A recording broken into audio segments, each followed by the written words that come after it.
Class बातमी येते राजकीय वर्तुळातनं, बघूयात। अमित शहांचा 3 दिवसांचा महाराष्ट्र दौरा आता सुरू आहे अशी माहिती सूत्रांकडून मिळतेय।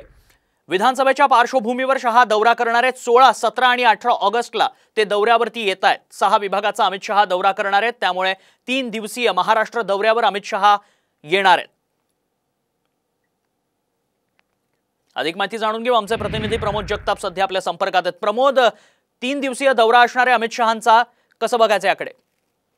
तन्मय, विधानसभा निवडणुकीला अगदी 100 दिवसांपेक्षा कमी दिवसांचा कालावधी उरलेला आहे। त्या पार्श्वभूमीवरती अमित शहा यांचा हा पदाधिकाऱ्यांसोबत असणारा दौरा महत्त्वाचा आहे। अमित शहा हे प्रत्येक विभागावर ही चर्चा करणार आहेत। महाराष्ट्रातील 6 विभागानुसार ही चर्चा होणार आहे। प्रत्येक विभागाला या चर्चेसाठी अर्धा दिवस दिले जाणार आहे। त्यामुळे विदर्भ असेल, पश्चिम महाराष्ट्र असेल, उत्तर महाराष्ट्र असेल, कोकण असेल, मुंबई असेल, या सगळ्या विभागामधील जे भाजपचे पदाधिकारी आहेत त्यांच्यासोबत अमित शहा संवाद साधणार आहेत। 16, 17 आणि 18 या 3 दिवसात हा जरी दौरा होणार असला तरी विधानसभा निवडणुकीच्या अनुषंगाने तिकीट वाटप असेल किंवा पक्षाची तयारी काय झालेली आहे या अनुषंगाने अमित शहा पदाधिकाऱ्यांशी थेट संपर्क साधणार आहे। भाजप एक प्रकारे विधानसभेच्या निवडणुकीला जरी तयारी करत असली तरी त्या पार्श्वभूमीवरती अमित शहा यांचा दौरा महत्त्वाचा मानला जातोय। नक्कीच प्रमोद, धन्यवाद आपण दिलेल्या सगळ्या सविस्तर माहितीसाठी आणि वेळोवेळी तुमच्याकडून अपडेट्स घेत राहू।